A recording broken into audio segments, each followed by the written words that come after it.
뉴욕 증시가 혼조세로 마무리가 됐습니다. 다우지수는 소폭 떨어졌고요. 나스닥은 소폭 상승하면서 마무리됐는데 파월 의장이 유럽 쪽에 날아가서 매파적인 발언을 이어갔죠. 이 부분이 이제 주 후반부에 나타나는 가장 큰 변수인데 금리를 2번 더 인상할 것이다 이렇게 얘기하고 있습니다. 그것도 연속적으로 올릴 수 있으니까 너희들 쉽게 생각하지 마라 뭐 이런 식으로 얘기했습니다. 즉 7월과 9월에 연속적으로 금리를 올려버리겠다, 자 이런 식으로 얘기를 한 건데, 자 어떤 우려가 깔려 있는지 정말 그렇게 될 것인지 알아보도록 하겠습니다. 미국이 중국에 대한 반도체의 그 수출을 추가적으로 제한하겠다라고 얘기가 나왔습니다. 자 일단 대중 반도체 수출이 지금도 규제를 겪고 있지만 또 여기다가 추가적인 그런 제한을 걸게 된다라면 아무래도 이제 그 중국의 반도체를 팔아먹는 입장에서는 조금 부담감이 생기지 않을까 생각합니다. 그에 따라서 엔비디아의 주가가 조금 하락하는 모습이 좀 나타났는데 일단 좀 두고 보자 라는 식의 느낌이기도 하고요. 이미 제한이 걸려있는 상태인데 뭐 큰 영향이 있겠냐 이렇게 보기도 합니다. 자 이 부분도 같이 알아보도록 하고요. 삼성전자는 지금 개인들이 계속적으로 매도를 하고 있다고 합니다. 벌써 1조 원에 달하는 매도 물량이 나오고 있다고 하는데, 삼성전자가 8만 전자 가는 거 못 기다리겠다, 난 지금 팔아야 되겠다, 뭐 개인들의 심리를 충분히 이해는 하겠습니다만 이렇게 주가가 계속 올라가고 있을 때 팔아먹는 것이 과연 맞는 것인지 한번 알아보도록 합니다.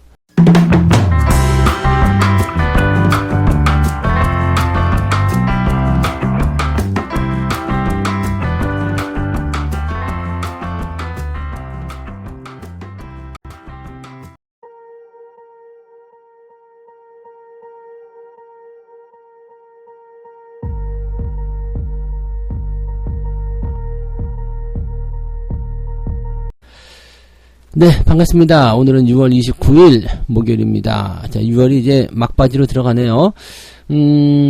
뭐 앞으로 금리를 2번 더 올리겠다 이런 얘기가 나오면서 시장 분위기가 조금 주저앉는 느낌이긴 한데, 근데 주가는 그렇게까지 밀리지 않고 있습니다. 즉 투자자들의 어떤 심리는 조금 위축되는 듯한 느낌은 좀 있고 또 경계심을 좀 가지는 모습 좀 있습니다만은 시장 분위기가 그렇게까지 나빠 보이진 않아요. 다우지수가 마이너스 0.22% 하락을 했고요. 나스닥은 오히려 플러스 0.27% 상승을 했습니다. 그러니까 뭐 0.2% 시장 변동은 그까지 크게 문제는 없고요. 그 다음에 뭐 다우지수, 나스닥 이런 식으로 또 구분지어져서 시장이 움직였다는 것은 뭐 그렇게까지 투자자들이 심각하게 생각하고 있지 않다라는 얘기가 되는 거죠. 보통 이제 심각하다, 나쁘다라고 한다면 주가가 동반적으로 하락을 한다거나 또 좋다 그러면 동반적으로 상승해야 되는데, 이게 서로 간에 양분화되고 있다는 것은 자금이 일단 좀 지켜보자라는 느낌을 좀 가지는 거죠. 자, 다우지수에서 좀 빠져가지고 나스닥 좀 가보자, 나스닥에서 빠져가지고 다우지수 가보자, 이런 식으로 이제 자금의 이동을 만들어낼 가능성이 높다는 얘기입니다. 그래서 지금은 시장 자체를 나쁘게 보는 것 같지는 않고요. 그 다음에 종목별 투자도 그렇게 생각하고 있는 것 같습니다. 즉 특정 종목군을 가지고 있다라면 괜찮아, 뭐 이런 식의 느낌이겠죠. 이런 종목은 조심해야 돼, 이런 쪽으로 보시면 될 것 같아요. 그래서 뭐 금리가 계속 올라간다라면 기술주에게는 굉장히 큰 악재가 될 상황이긴 한데, 또 뭐 조금 이따 말씀드린 이제 대중 반도체 수출 제한에 대한 부분들도 당연히 뭐 기술주에게 악재가 될 수 있어요. 그럼에도 불구하고 나스닥이 올랐다라는 것은 상당히 좀 다른 의미로 해석을 좀 해야 되지 않을까 생각합니다. 자, 이 내용을 좀 자세히 보도록 하죠. 파월 의장이 포르투갈에서 유럽 중앙은행 ECB 포럼에서 매파적 발언을 이어갔다. 자, 포르투갈에서 열린 이 ECB 포럼까지 뭐 달라고 갔을까 싶은 생각이 또 들죠. 네, 물론 이제 뭐 초청을 했겠지. 그리고 ECB 입장에서도 지금 보면은 얘네들도 금리를 계속해서 올리겠다라는 그 생각을 하고 있기 때문에 지금은 매파적인 발언을 하는 파월이 좀 필요했을 수도 있겠죠. 자, 올해 FOMC에서 2번의 금리 인상을 더 진행하는 것이 다수의 의견이었다. 이 부분은 계속적으로 얘기하고 있습니다. 미국에서 얘기하다가 안 되니까 유럽까지 날아간 것 같은데, 글쎄요. 자, 지금 이렇게 하는 것도 조금 좀 과하지 않나 싶은 생각이 좀 들기도 하고요. 파월 의장이 얘기하는 게 이게 일반적인 부분하고 좀 다르죠. 불과 얼마 전까지만 하더라도 상황을 보면서 할게요, 이런 얘기 하다가 이렇게 공격적으로 금리 인상을 계속해서 이야기하고 있다는 것은 뭐 왜 이렇게가 갑자기 오버하는 거야? 라는 생각이 들 정도예요. 또 경제지표 상황도 나쁘지 않습니다. 지금 동결이 들어갔을 때 보면은 인플레이션이 잡혀가고 있다라든지 뭐 여러 가지 부분들을 가지고서 이제 시장이 떨어진다라는 식으로 얘기가 있었잖아요. 그러니까 뭐 경기 침체 우려감도 있다. 실업률 올라가고 있다. CPI 떨어지고 있다. 그거 그대로 이번 달에도 나타나는 부분이거든요. 일단 다음 주 7일날 실업률 발표됩니다. 그리고 그 다음 12일날 이제 CPI 지표가 발표가 되는데 뭐 제가 보기에는 실업률이 그렇게 썩 좋지 않을 것 같아요. 그 다음에 CPI 지표는 더 떨어질 것으로 당연히 예상되고 있죠. 그래서 뭐 달라진 게 없는데 금리를 2번 더 올리겠다. 갑자기 바뀌는 것은 뭔가 심경의 변화가 있거나 그게 아니면 상황적인 부분들이 지금 뭔가 금리 인상을 시켜야 된다라는 어떤 압박감을 좀 하고 있는 것 아닌가라는 생각을 좀 하고 있죠. 뭐 사람들이 너무 금리 인하에 대한 그런 인상이 끝났다. 이런 어떤 긴축 완화에 대한 부분들을 너무 시장에 반영시키고 있어서 뭐 이걸 제한을 시킬 수도 있겠습니다만 뭔가 다소 의도적이지 않겠는가라는 생각합니다. 갑자기 매파적인 반응으로 바뀐 것도 뭐가 좀 달라졌으면 상관없어요. 뭐 경제 지표가 좀 달라졌다든지 그러면 상관없는데 그런 게 아닌 상태에서 하고 있다. 글쎄 일단은 뻥카를 너무 세게 치는 것 아니냐라는 생각이 좀 들긴 한데 말을 뭐라고 했느냐. 정책이 제약적이었지만 충분히 제약적이지 않았을 수 있고 충분히 오랫동안 제약적이지 않았다. 그래서 더 많은 제약이 올 것이다. 이 뭔 소린지 도대체 이해가 안 가는데, 뭐 수능 시험 보는 것도 아니고, 뭐 정책이 제약적이었지만 제약적이지 않았, 얘도 술 마시고 음주운전 안 했다는 뭐 그러는 건가? 근데 뭔 소린지 모르겠네요. 자, 아무튼, 뭐 약간 좀 의도적인 어떤 부분이 좀 있는 게 아닌가 생각합니다. 그리고 22에서도 같은, 이야기 했어요. 22 총재가, 금리 인상 중단을 고려하지 않고 있다라고 얘기하고 있습니다. 그래서 이대로 갔을 때는 이제 7월달 금리 인상 가능성이 매우 높은 것 아니겠느냐. 자, 이렇게 되어 있습니다. 그러니까 시장이 이런 상황에 대한 부분들은 제가 들어도 지금 뭔 소리를 하고 있는 거야? 이렇게 의심이 가는 내용들인데 시장은 여기에 더 큰 의심을 품을 수밖에 없겠죠. 실제로 7월달에 금리를 올릴 수도 있어요. 올릴 수도 있지만 CPI 지표가 발표되고 나서 이제 한참 있다가잖아요. 12일날 CPI 지표 발표, 그 다음에 25일부터 FOMC란 말이에요. 그러니까 이게 상황이 어떻게 바뀔지 모릅니다. 그러니까 금리 인상에 대한 부분들 뭐 7월달에 할 수도 있겠지만 연속적으로 때린다. 자, 쉽지 않을 거라 생각하는데 일단은 어떻게 되는지 조금 더 지켜봐야 될 것 같아요. 네, 자, 이것을 두고 시장 전문가들, 뉴욕 증시 전문가들은 파월 의장의 매파적인 발언이 지수 상단을 제한시키고 있다. 더 오르지 못하게 하고 있다. 이런 식으로 분석을 하고 있습니다. 뭐 당연히 그럴 수 있겠죠. 뭐 정책적인 부분들이 불확실성을 가지게 되면 시장의 변동성이 지속적으로 나타날 수밖에 없다. 이렇게 보셔야 되기 때문이죠. 지금 4대 은행, 중앙은행 총재들의 발언을 소화하고 있는 이 시장에서 시장이 정말로 더 올라가고 싶어 하는 모습을 확인할 수 있다. 하지만 우리는 더 높은 금리가 오랫동안 필요하기 때문에 쉽지는 않을 것 같다. 그러니까 올라가고는 싶어 하는데 이 부분을 쉽게 넘어가지 못하고 있다는 얘기입니다. 이것을 실제적으로 뛰어넘는 상황이 된다라면 이제 그간에 있었던 어떤 심리적인 저항대라든지 또는 정책적인 어떤 제한 이런 부분들을 한꺼번에 넘어갈 수도 있다라는 쪽으로 해석할 수도 있을 것 같죠. 자, 당분간은 이제 연준 당국자들의 발언이라든지 또는 연준의 어떤 행보 이런 거에 대한 다른 어떤 뉴스들이 있죠. 이런 것들에 따라서 시장이 지속적으로 오르락내리락 하면서 또는 눈치 보는 그런 형태의 모습으로 가게 될 가능성이 매우 높다 보여집니다.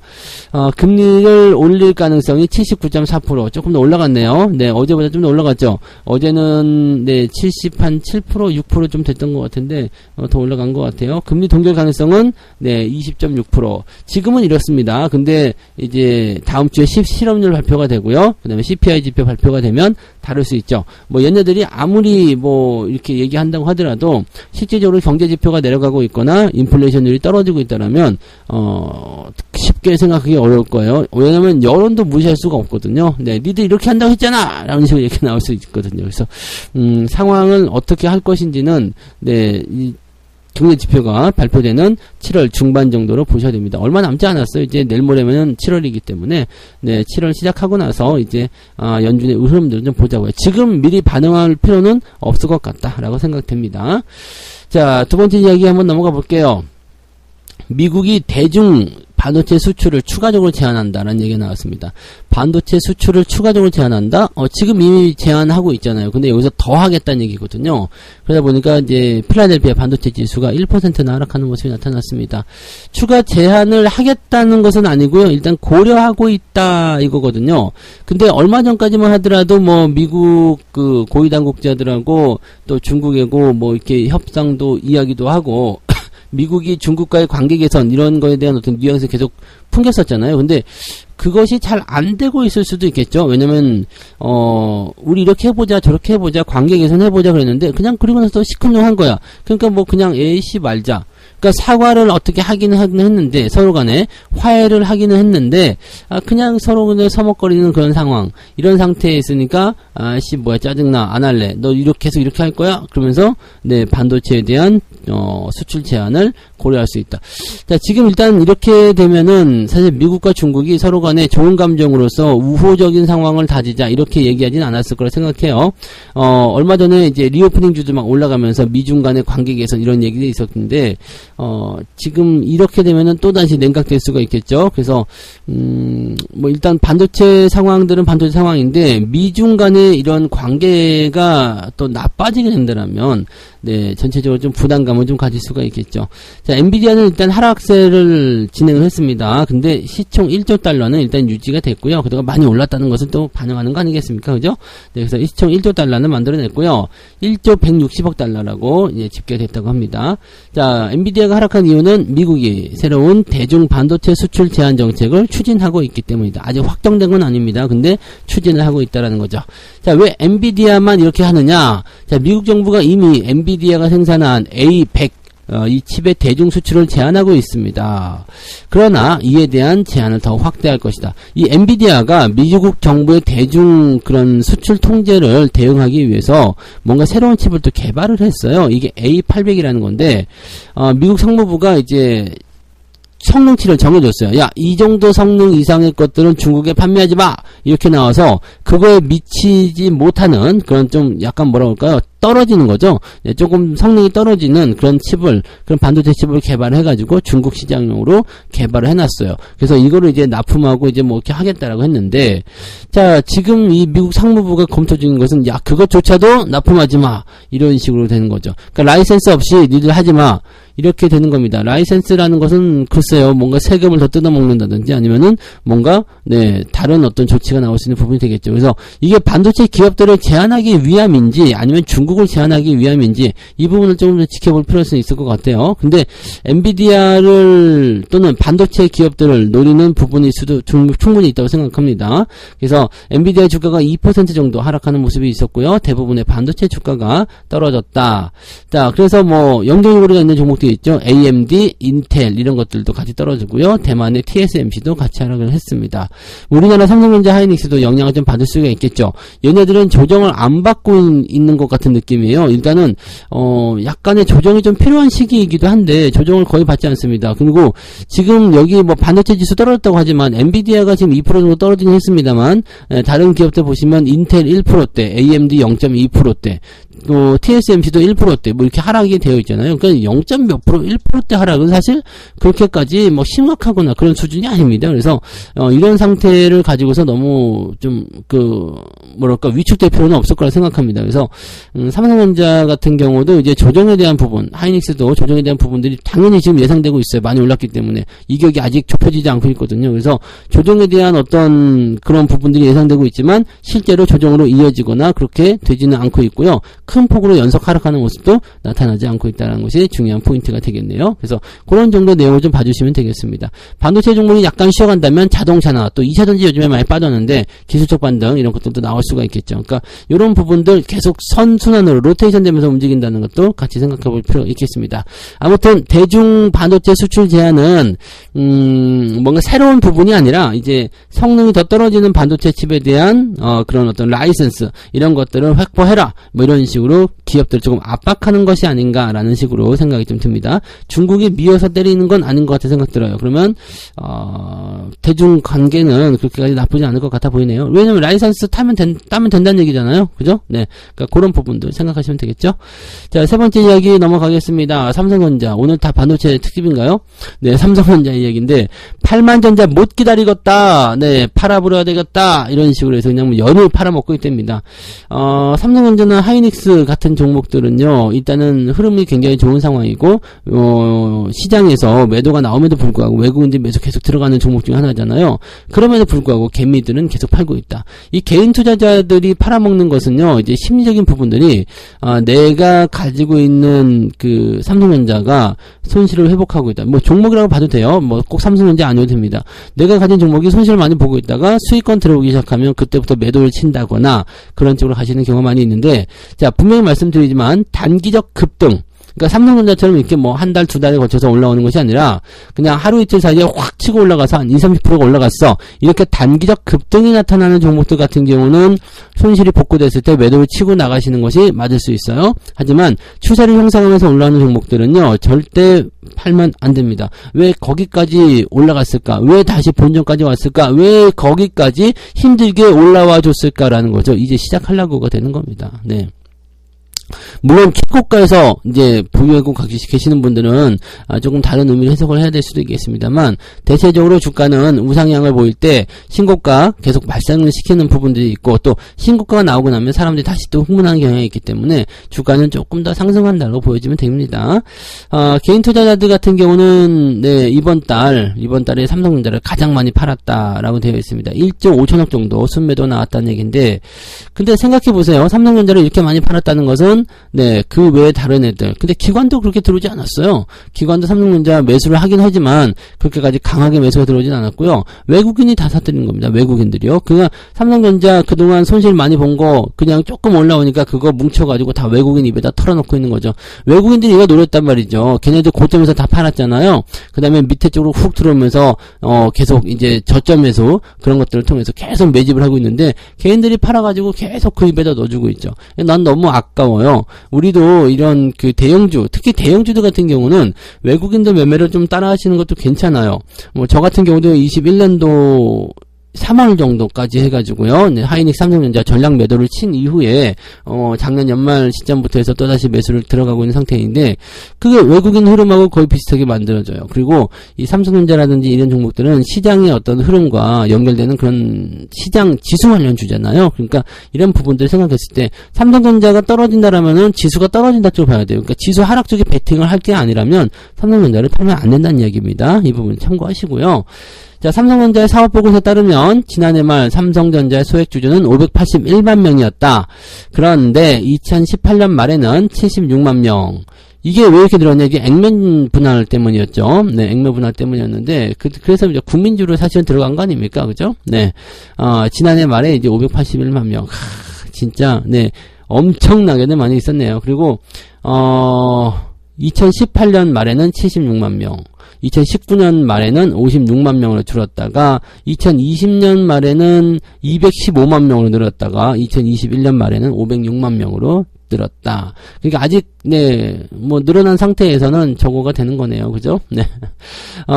수익 주주가 크게 늘어난 2021년도 삼성전자의 평균 주가는 79,000원 정도 됐었다. 그래요. 네. 그 개인의 힘으로 삼성전자가 많이 올라왔었던 부분들이 좀 있었죠. 그래서 그것 때문에 외국인들이 팔아먹은 부분 좀 있었고요. 근데 여기서 이제 1조 한 4천억 정도를 외국인들이 계속적으로 순매수해주고 있다. 시장을 팔아먹고 있음에도 불구하고 계속 사들이고 있다. 이 부분 생각하세요. 자, 2분기까지는 실적이 별로 안 좋을 거다 되어 있지만 3분기부터는 확 치고 올라간다고 되어 있습니다. 그래서 삼성전자 같은 경우는 2분기에 만약에 적자 전환이 아니라 흑자 발표만 나오더라도 나쁘지 않을 것 같다 생각됩니다. 이게 다음 달 7일입니다. 그래서 다음 달 7일 날, 적자 나오지 않았어요. 우리도 뭐 몇천억이라도 수익이 나왔어요. 라고 얘기가 나오게 된다라면, 네, 일단 삼성전자는 더 좋을 수 있겠죠. 뭐 적자가 나올 상관없습니다. 어차피 3분기 때부터는, 네, 다시, 네, 이 영업실적이 크게 증가할 것이다라고 전망이 되어 있기 때문에, 뭐 올해 실적이 조금 안 좋을 수는 있겠지만, 이게 바닥이야, 지금이 저점이야, 끝났어! 라는 식으로 얘기가 나오게 된다라면, 부담감은 확 줄어들지 않겠느냐라고 생각이 듭니다. 저는 삼성전자는, 네, 시장이 시장의 상승이 멈출 때까지는 더 들고 가는 게 맞다고 생각해요. 그래서 시장의 상승이 언제 멈춰요? 네, 일단 신고가 봐야죠. 지금 시장은요, 이제 막 상승하기 시작했기 때문에 당연히 오르고 내리는 등락은 있다고 하더라도요, 더 떨어질 이유는 없어요. 그래서 뭐 당분간 한동안은 주가가 상승하는 흐름 나오지 않을까. 천천히 갈 수 있어요. 느리게 갈 수 있지만 그런 상승 흐름들은 계속 이어질 수가 있습니다. 그래서 지금 삼성전자를 팔게 되면 다시 삼성전자를 되사는 상황이 나오지 않을 수 있습니다. 못 사는 거죠. 비싸져서. 그래서 그런 부분들을 꼭 명심하시고요. 관련주들도 같이 잘 대응하시고 지금은 홀딩을 잘 유지하시는 게 유리할 것 같다고 생각됩니다. 자, 이렇게 세 가지 이야기 전달해 드렸는데요. 파월이 금리를 인상 2번, 2회 정도 더 인상할 것이다. 7월달, 9월달 붙여가지고 할 수 있다. 뭐 이렇게 얘기를 하면서 부담감을 좀 줬는데, 미국 증시는 그냥 혼조세입니다. 조금 내리고 조금 오르고 그런 모습이라서 뭐 그렇게까지 크게 신경 쓰는 모습은 아닌 것 같다 판단되고요. 네, 우리도 그럴 것 같죠? 네.